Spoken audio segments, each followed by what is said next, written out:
So what sort of circumstances did you grow up in?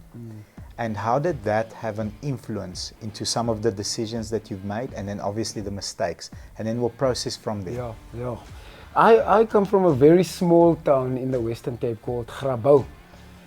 We joke often, we say the only thing that grows there is apples, nothing else grows there.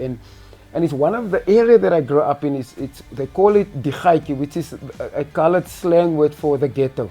Okay. And it's one of those communities, it's literally just 2 streets, and one of those communities where everyone accepts their stories for what it is. There's hopelessness, there's no fathers, there's terrible, extreme poverty, and you see the cycle of absent fathers or no fathers. We joke even that some of the fathers, they went to go buy bread, but now they're working at Albany, they're not coming home with bread, you know, or they went to go buy bananas, now they're monkeys in the circus, or you know, those type of, but you see the cycle of no fathers at home, single mothers raising boys wanting to be trained how to be a man and not finding it, get into gangsterism, get into drugs, going to prison, making girls pregnant, and the cycle just repeat itself.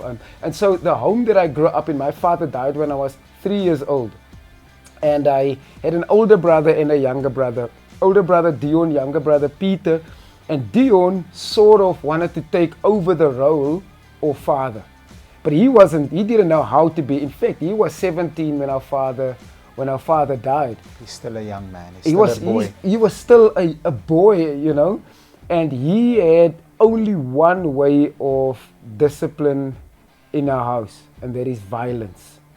He would sometimes come home, he would get on top of the roof of the house, didn't know how to process his own internal world, give language to his own internal world, and he would get on top of the roof of the house and just hit the biggest holes in the roof. Or he would smash out all the windows in the house, or would literally take 3 or 4 car tires, set them on fire and throw them in the house, trying to burn the house down that he has to sleep in, eat in, live in, breathe in, wash in.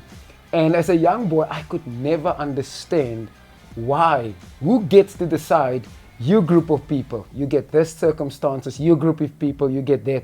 And then in that house, to this day, I call our house the blue house of hell, because everything that I've experienced as a boy in that house, it was just anger and pain and violence and bitterness. And when you see that, you mimic that. You know, they say, pain that is not transformed, get transferred.